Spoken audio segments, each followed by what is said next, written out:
Hello friends, स्वागत है आपका अपने यूट्यूब चैनल वी कैंपस में। सभी को मेरा नमस्कार।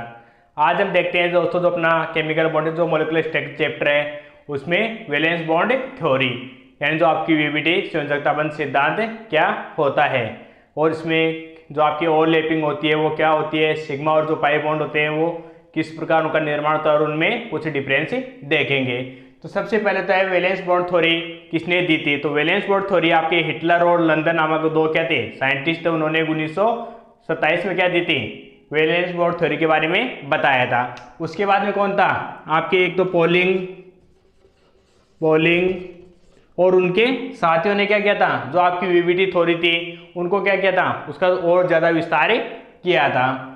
तो हिटलर और लंदन ने तो क्या थी वीबीटी थ्योरी दी थी और पॉलिंग और उनके साथियों ने क्या किया, इनका विस्तार किया था। इसके बाद जो वीबीटी होती है वैलेंस बॉन्ड जो थ्योरी होती है, जो कोई भी जो परमाणु होता है उसके कक्षक के जो आपके एटम होता है उसके आउटर सेल में जो इलेक्ट्रॉन्स प्रेजेंट रहते हैं, कौन से अनपेड इलेक्ट्रॉन।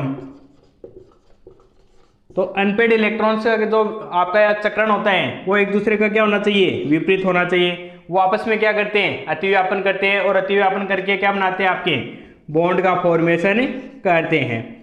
यानी क्या कर रहे हैं, बॉन्ड का फॉर्मेशन करते हैं। कौन से बॉन्ड का, कोवलेंट बॉन्ड का फॉर्मेशन करते हैं। और जैसे कोवलेंट बॉन्ड का फॉर्मेशन करते हैं उससे क्या हो जाता है, कुछ मॉलिक्यूल्स का फॉर्मेशन हो जाता है। और इसमें जो भी आपके जो कक्षक जो पार्टिसिपेट करते हैं, मान लिया एक्स कक्षक कर रहा है, पी कक्षक कर रहा है या डी कर रहा है, पी का पी एक्स कर रहा है, पी वाई पी या जेड, कौन सा पार्टिसिपेट करता है, जो भी आपके कक्षक पार्टिसिपेट करता है वो अपनी क्या करता है, पहचान बनाए रखता है। यानी ऐसा नहीं कि एक बार अगर कक्षक में अगर बॉन्ड का फॉर्मेशन हो गया तो अपनी वो पहचान खो देगा, ऐसा भी नहीं होता है। और जैसे आपके क्या होती है, जो ओवरलैपिंग अतिव्यापन होता है ओवरलैपिंग, तो उसकी जो आपकी स्थितिज ऊर्जा होती है उसका मान क्या होता है, स्थितिज ऊर्जा का मान कम होता जाता है। और जैसे स्थितिज ऊर्जा का मान कम होता है उसमें क्या हो जाता है, बॉन्ड का फॉर्मेशन हो जाता है। यानी कहने का मीनिंग है कि जैसे जैसे कि आपकी क्या जो आपकी स्थितिज ऊर्जा का मान क्या होगा, कम होता है, वैसे वैसे आपके क्या होती हैं, बॉन्ड का फॉर्मेशन होता है और क्या हो जाता है, मॉलिक्यूल का फॉर्मेशन होता है। और ओवरलैपिंग भी उसी कंडीशन में होगा जब आपके जो मॉलिक्यूल्स होते हैं, जो आपके ओवरलैपिंग जो परमाणु की अगर पास पास में आते हैं तो उनकी स्थितिज ऊर्जा का मान क्या होगा, जितना कम होगा उतने ही उसमें क्या होती है, उतनी ज़्यादा ओवरलैपिंग होती है। और जितनी ज़्यादा ओवरलैपिंग होती है जो बॉन्ड की आपकी जो, उतना ही ज़्यादा क्या होता है, वो स्ट्रॉन्ग बॉन्ड होता है। यानी आपकी ओवरलैपिंग समानता क्या होती है आपकी, उसकी स्ट्रॉन्गेस्ट के ऊपर क्या करती है, डिपेंड करती है। यानी जितना ज़्यादा बंद स्ट्रॉन्ग होगा उतना ही ज़्यादा क्या होती है, उसकी ओवरलैपिंग होती है। अगर एग्जाम्पल की बात करें, आपके हाइड्रोजन और हाइड्रोजन होते हैं, ये आपस में रिएक्शन करके क्या बनाते हैं, हाइड्रोजन मॉलिक्यूल का क्या कर रहे हैं, फॉर्मेशन कर रहे हैं। तो इसमें क्या करते हैं, एक तो नाभिक और इलेक्ट्रॉन के मध्य क्या लगते हैं, आकर्षण बल लगते हैं, और इलेक्ट्रॉन्स के मध्य क्या लगता है, रिपल्सन लगता है।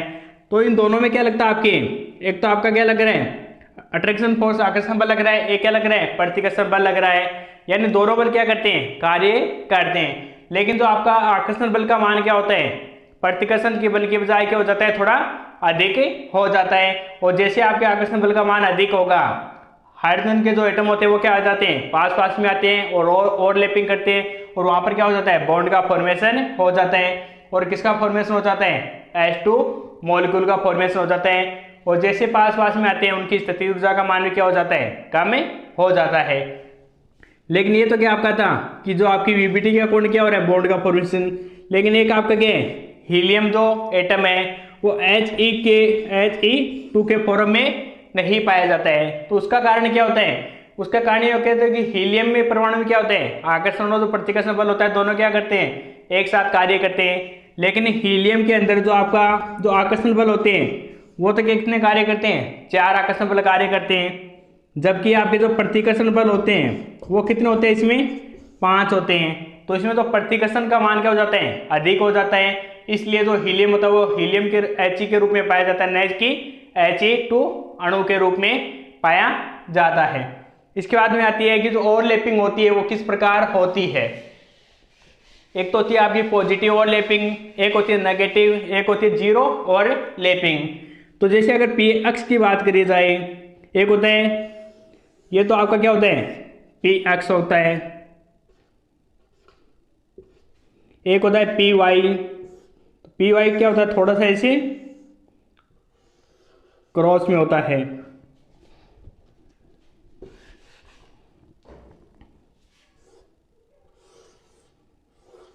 ये क्या आपका पी वाई कक्षक, और जो पी जेड होता है वो आपका इस प्रकार होता है।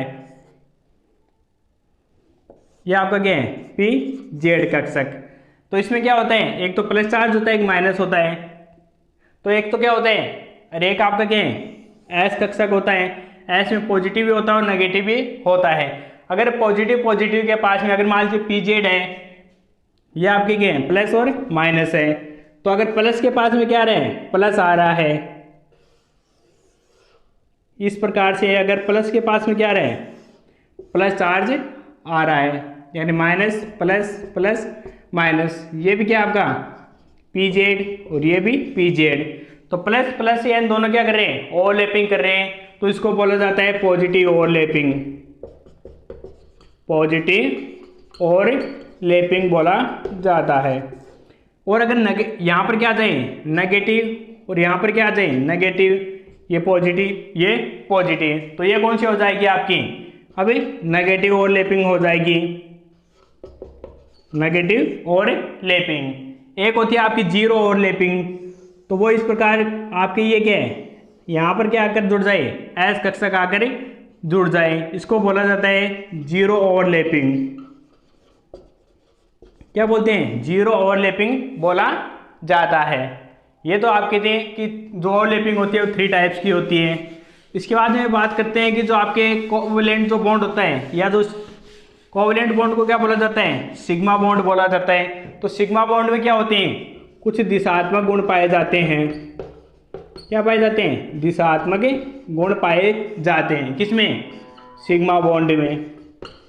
तो एक तो सिग्मा बॉन्ड होता है, क्या होता है पाई बॉन्ड होता है, कि सिग्मा बॉन्ड का फॉर्मेशन कब होता है और पाई बॉन्ड का फॉर्मेशन कब होता है। तो सिग्मा बॉन्ड का फॉर्मेशन कब होता है जब क्या होते हैं अक्षीय अतिव्यापन होता है। क्या होता है अक्षीय अतिव्यापन, या ये हमारे पास में एक क्या है कक्षक है, दूसरा एक कक्षक है।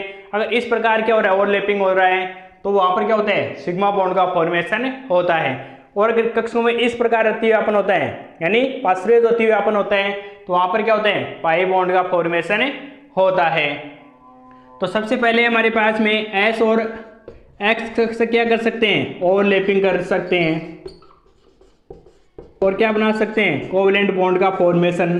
तो इस प्रकार अगर क्या कर रहे हैं एस कक्षक अगर पार्टिसिपेट करते हैं और यहाँ पर क्या हो रही है ओवरलैपिंग हो रही है, तो यहाँ पर क्या होता है इनकी स्थितिज ऊर्जा का मान कम हो जाएगा और क्या हो जाएगा आपके सिग्मा बॉन्ड का फॉर्मेशन हो जाएगा। एक होती है आपके ये पी कक्षक है, ये आपका एस कक्षक है। तो एस और पी में क्या हो रही है ओवरलैपिंग हो रही है और यहाँ पर क्या हो रहे हैं सिग्मा बॉन्ड का फॉर्मेशन हो रहा है। और अगर दोनों पी अगर क्या आ रहे हैं ओवरलैपिंग कर रहे हैं इस प्रकार, तो यहाँ पर क्या हो रहे हैं सिग्मा बॉन्ड का फॉर्मेशन होता है। तो एस एस हो सकता है, एस पी हो सकता है, पी पी हो सकता है। तो इनके द्वारा क्या होता है सिग्मा बॉन्ड का फॉर्मेशन होता है। और अगर यही पी आपके इस प्रकार अगर क्या कर रहे हैं ओवरलैपिंग करें आपके इस प्रकार, तो यहाँ पर क्या होते हैं पाई बॉन्ड का फॉर्मेशन होता है। क्या होता है पाई बॉन्ड का फॉर्मेशन। यहाँ पर क्या हो रहा है अक्षीय अतिव्यापन हो रहा है, तो सॉरी यहाँ पर क्या हो रहा है पार्श्वीय अतिव्यापन हो रहा है। पार्श्वीय यानी जो कोलेटरल अतिव्यापन बोला जाता है। और यहाँ पर क्या हो रहा है आपका अक्षीय अतिव्यापन हो रहा है।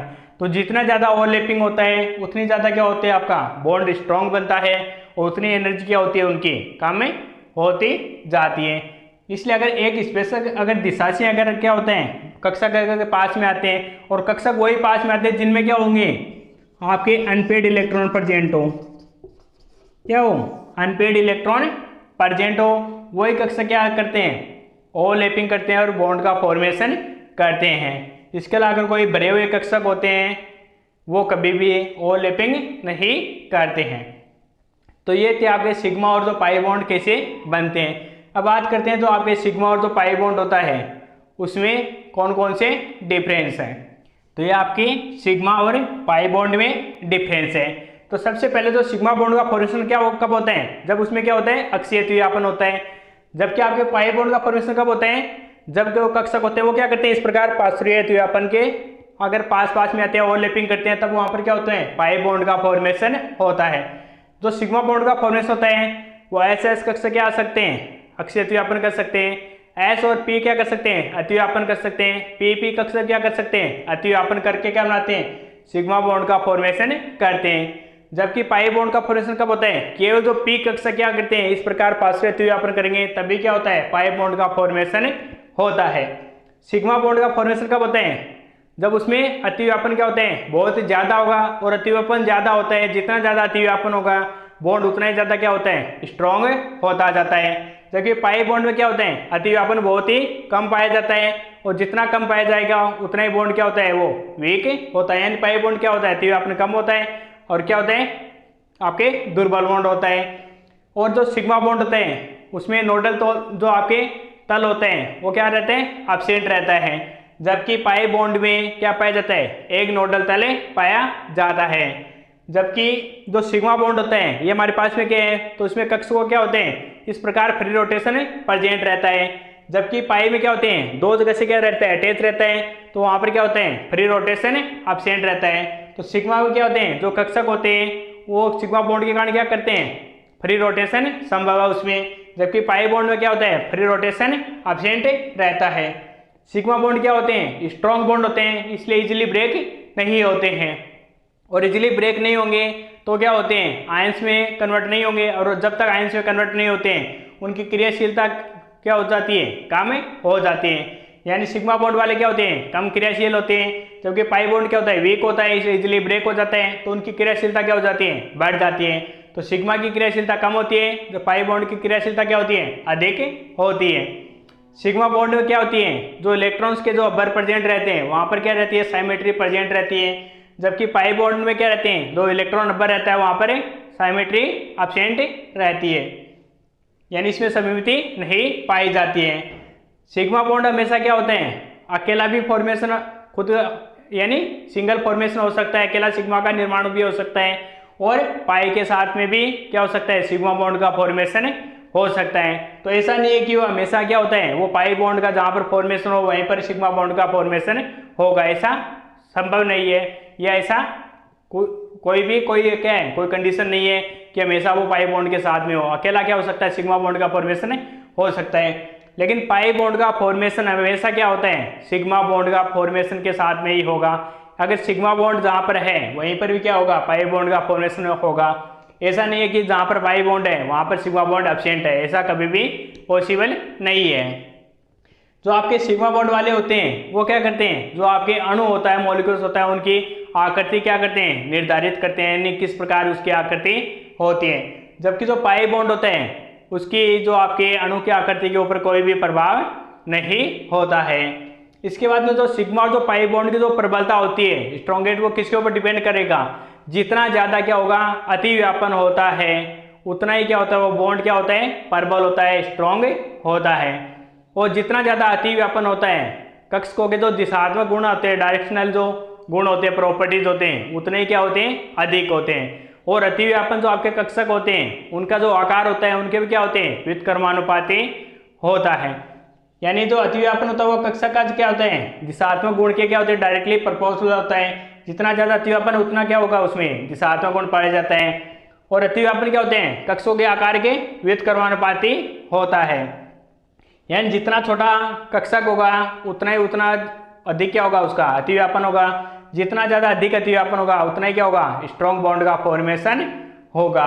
तो ये थे आपके सिग्मा और पाई बॉन्ड में डिफरेंस, और ये हो गया आपकी वीबीटी कंप्लीट। तो उम्मीद करता हूँ दोस्तों आपको वीडियो अच्छा लगा। वीडियो आपको अच्छा लगे तो चैनल को लाइक शेयर और सब्सक्राइब कर दीजिए। Thank you.